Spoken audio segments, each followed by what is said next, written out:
Hi, everyone. Welcome back to Who Should You Choose, the video series where I go through the prior videos, questions, and comments and help you with your HUT lineup decisions. Yes, we need to address Team Canada and their World Junior performance because, yeah, they got knocked out again by Czechia in the quarters, but this time they went out with a massive whimper, just a complete fail, top to bottom. I still thought that they had the talent, even though they did leave some incredible players at home. That being said, it's just not good in Canada right now. Canadian hockey, we are used to just, I remember the era of like 5 gold medals in a row at the World Juniors, and pretty crazy. They made it a heck of a game, but for the majority of it, God, it was awful. Congrats to anyone that still has Edward Shala, though, for Czechia. He got a goal. He's moving on top of that, Dvorsky went up to a 92. So Dalibor Dvorsky now up to a 92, which is huge. Obviously, he's eliminated, but still getting him at 92 is pretty incredible. ASP's got another game. So Axel Sandin Palika, we're on 99 overall watch. He needs 3 goals, and who knows? Maybe he gets another couple of games.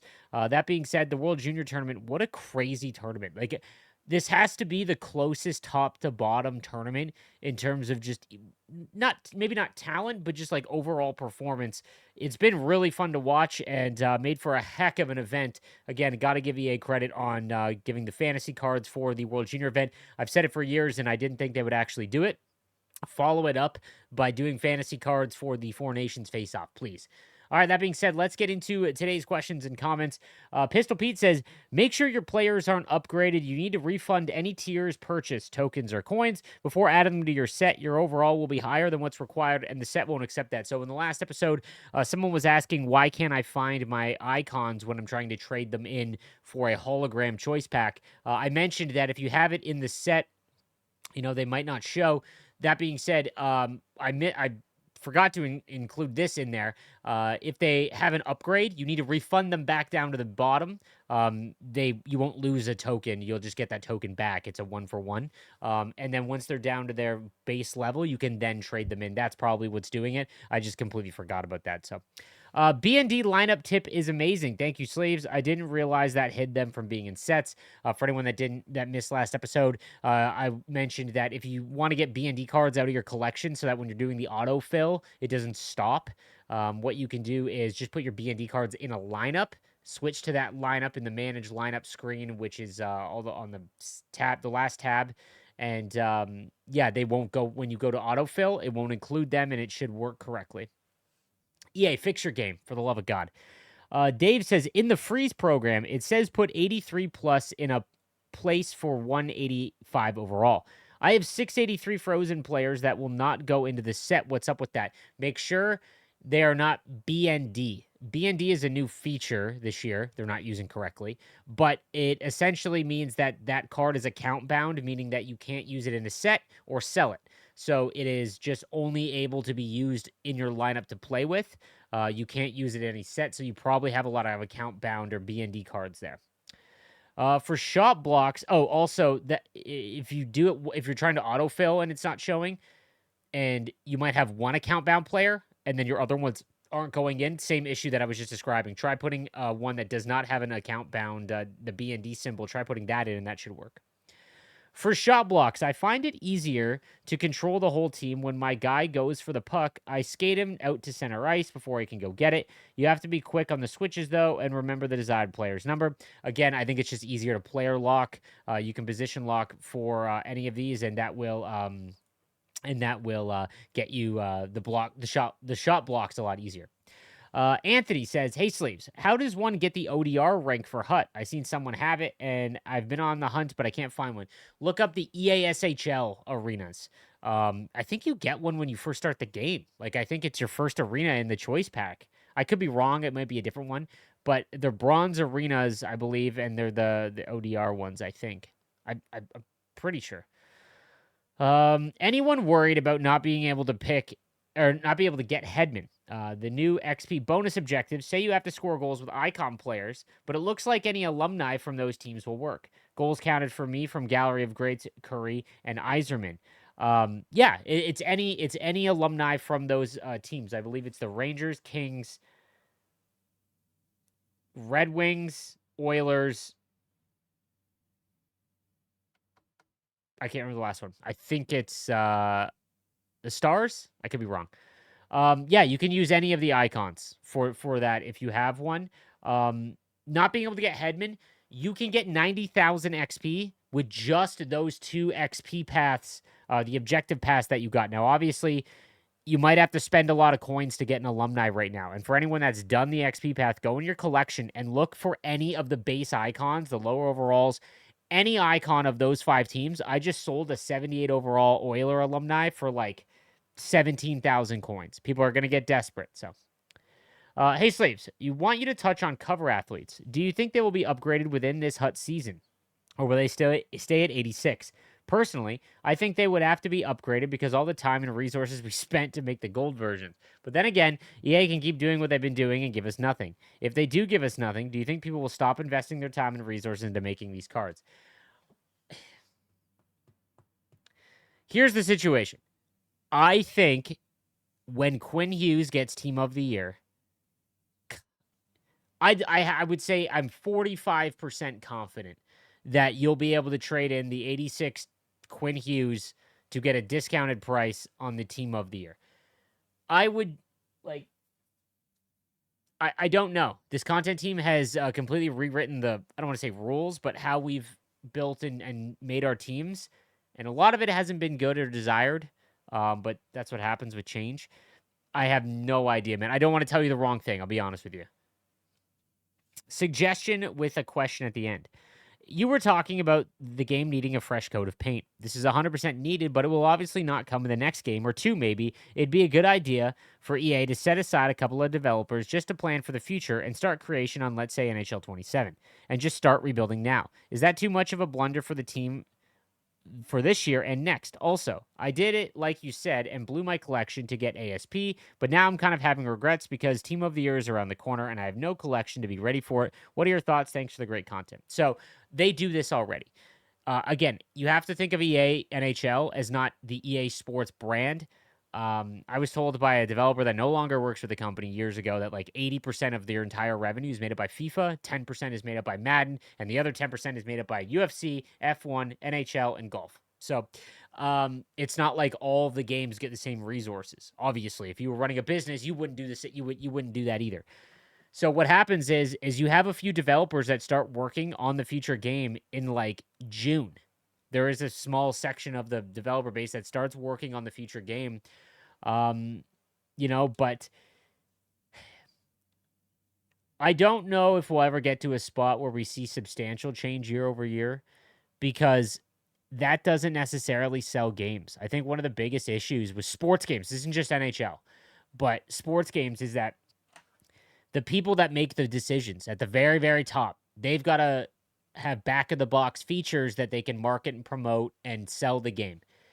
Quality of life isn't it's God, it's so good for the player base that really cares about the game. Your most passionate players care most about quality of life probably. But the casuals that they're trying to get people into the game, it's not enough of a like, oh, the game is what? Like it has new menus? Sick. Even though for the majority of the player base, if you were to tell everyone that they have a brand new menu system in HUT or the game in general and it's snappy, we'd all lose our minds, right? So that's the tough part there. That being said, about blowing your collection with ASP, look, man, I promise you will be able to make one Team of the Year player no matter your collection. I can go out on a limb and say that because it is a marketing event. They want all of the newer players to grind the game, everyone, all eyes on the game. They want people to spend money on packs, yes, but they will give you enough to get close to making one. And if you follow my channel, I will do everything in my power to show you guys exactly what you need to do to get a couple, one, no matter what, or maybe a couple Team of the Year player items. I promise you that. Don't feel bad, bro. If ASP scores again or maybe twice, you're going to be laughing. And even if you're not, you have a 93 overall defenseman. I have been using in game for the last little while. Insane card. Bergeron should be the gallery of grades week 2. I'd love that. I would love that. I think they're leading to a bit older though. It'll be interesting because the next event is the 2000s event, and like a lot of the greats, you wouldn't include them in the 2000s, because they have their own separate event, and maybe Bergeron's in that, right? And then obviously a couple Sharks. Sleeves, I'm at 375,000 XP. I should hit Hedman, right? Yes. If you complete the week 6 objective list, that's 45,000 right there. Your dailies are 1,500. So just those quick dailies, guys, that's 1,500 XP every time you do it.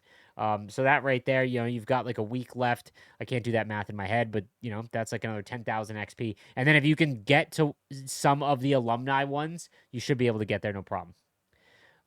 Just letting everyone know, the 87 Blackwood goalie card has hands down been the best goalie I've played with. 3 shutouts in my first 10 games, 2.75 goals against with around a 914 save percentage after 15 plus games played. Hands down the best goalie they've released this year. Feels good knowing my goalie will make some saves now. I love this, man. Like I said, goalies, I thought the Blackwood one would be half decent.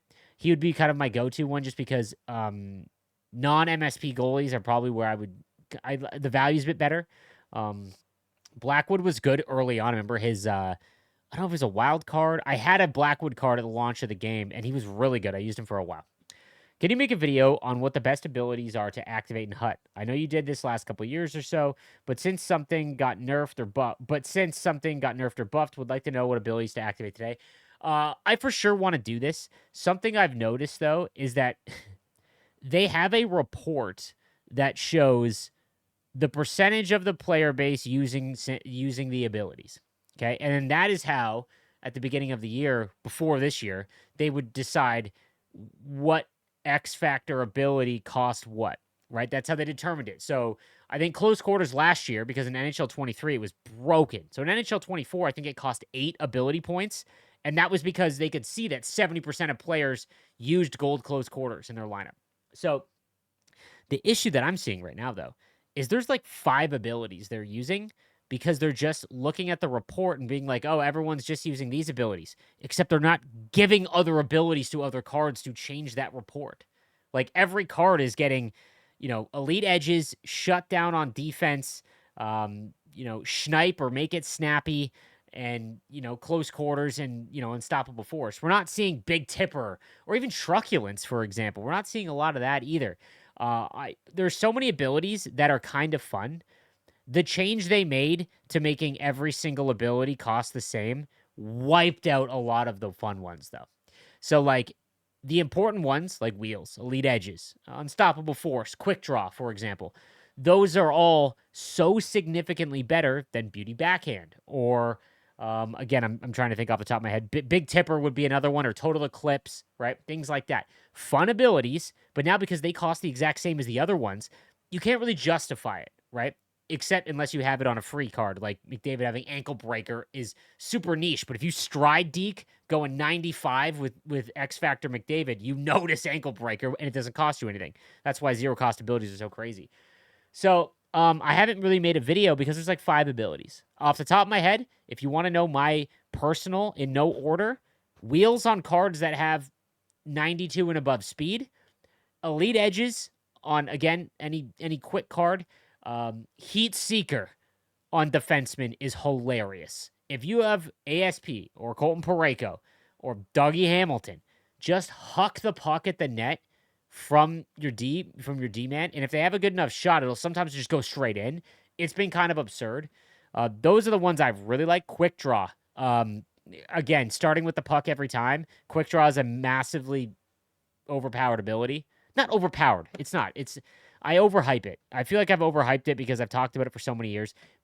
To me personally, it is insanely important because when I play someone in Division 2, I know that if I don't have the puck, I'm going to struggle to get it back. If I start every draw, I'm very good at faceoffs, and quick draw allows me to get that extra edge over almost everyone.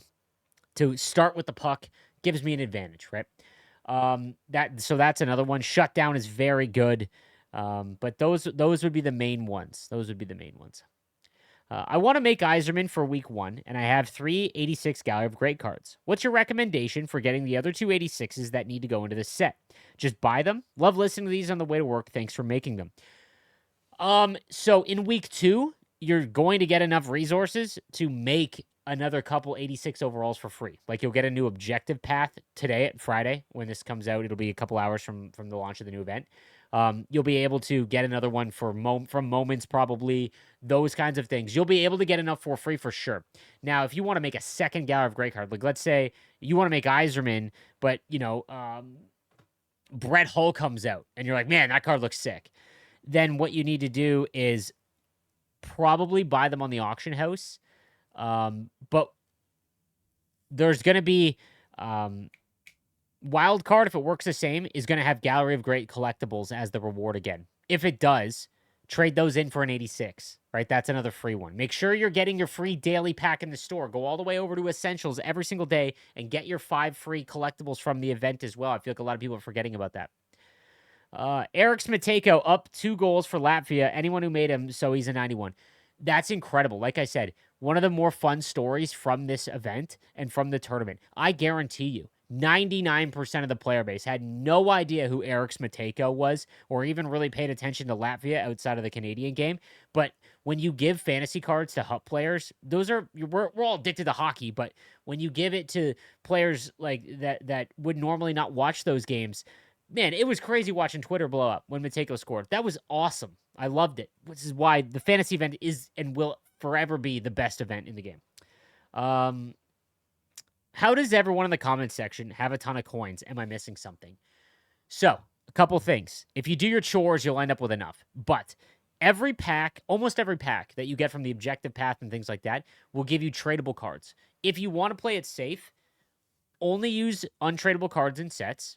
It will take longer, but it's a blanket statement. Sell everything else. At the beginning of the game, because prices were insane, you could just make insane amount of coins on every single pack. But that's how a majority of people do it. Again, if you're only making 1 MSP an event, they give you enough if you do your chores to do that. Also, go and look at the mile. If you're just starting the game, by the way, guys, go and look at the X Factor and Power Up Icon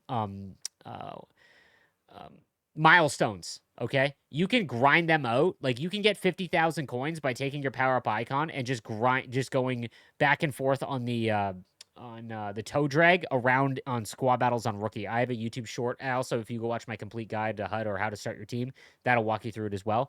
Easy way to make like 50,000 coins. Lineup question. Hey Slaves, with all the good centers released, I'm not sure the best way to play them all and who to go with next in the lineup. I'm 1 X Factor captain away from McDavid and should have enough to upgrade McDavid and Cooch to their max overall. Thanks for the help. So he's got Team of the Week McKinnon, Barkov, Fantasy Dvorsky. I also love the fact that there's like 17 ways that autocorrect has messed people up with Dalibor Dvorsky's name. Titans Panarin, Thornton Hughes, Nylander, Miller, Kucherov, Raquel Aho, Fantasy Middlestad. He's got ASP and Ekholm. All right, so for your centers,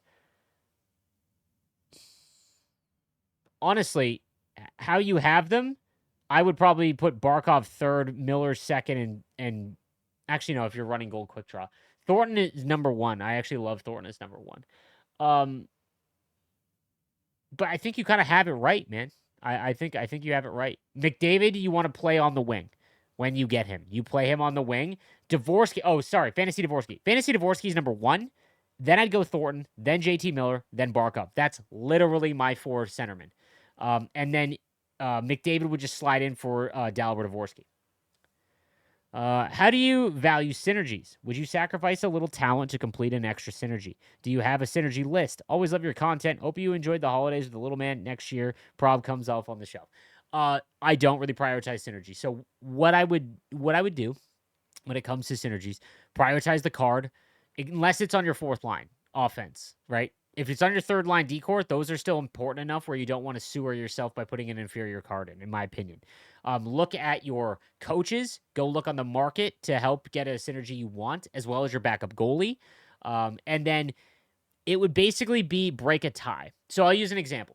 As a Sharks fan, Logan Couture is my 4th line center, but I want to wait until I get enough power up hat trick collectibles to get him to 87, which would take me about another 15 days. He has playmaking forward, but I had 3 out of 4 for the 2-way forward, which helps at your centerman, things like that. So I put Barkov back in the lineup in the meantime. It just breaks ties. That's it. At the beginning of the year, once we realized how important free AP abilities was, I was expecting team builders to get it after they first upgraded in overall. However, the next set of team builders has not. This is a thing where if they were to just be like, hey, Game Changers, what do you think about these cards? They're MSPs unless you give them free abilities.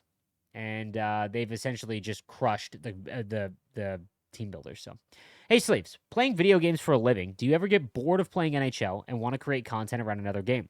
I've been watching you on and off for the last 3 to 4 years, and I respect your dedication and consistency pumping out HUT content. I've worked 15 years of my life. I started late. I started when I was 30, essentially, when I quit my job. So I worked like 15 years of my life. I know what it's like to have to wake up on a Monday and go to a job you don't really feel like going to go through the motions, to get your paycheck, to take care of the real life stuff. So do I get bored? Yeah, like everyone would, right? There's days where I wake up and I don't feel like playing NHL, but 2 p.m. comes and it's time to stream, and I gotta do my HUT Champs run, and I try to put it out of my head and then remember and remind myself that I get to play video games for a living and I don't do what I used to do. And I enjoyed my job before. So, do I want to create content around another game, brother? Like you would not believe. The one thing, as you get a bigger audience and you get a bigger, income, or a bigger following, right? The less time you have, because to continue growth, you need to go even harder and make more videos and stream longer. I would, if I could take a month and just play Escape from Tarkov, stream it, make videos on it, it would be like I just started NHL all over again. But that's the game, right? Like that's just life, right? Like anything that you make a job is going to feel like a job at some point. But I also understand that how lucky I am, because you guys decide to consume my content, watch my streams, and support me. I don't ever take it for granted. So that being said, guys, that'll do it for this episode of Who Should You Choose. The event is about to drop. I'm gonna go hop on stream right now. If you want to catch the event live on stream, 5 p.m. Eastern time, I'll be live. You can come watch me break down the whole thing. If you can't, I'll have a video up around 6 p.m. that will break down and normally what we do. God, man, these new MSPs, I don't remember a time where I've been this amped up to see who they are because of the free abilities. But anyways, that'll do it for me. I'll see you tomorrow. Have a good one.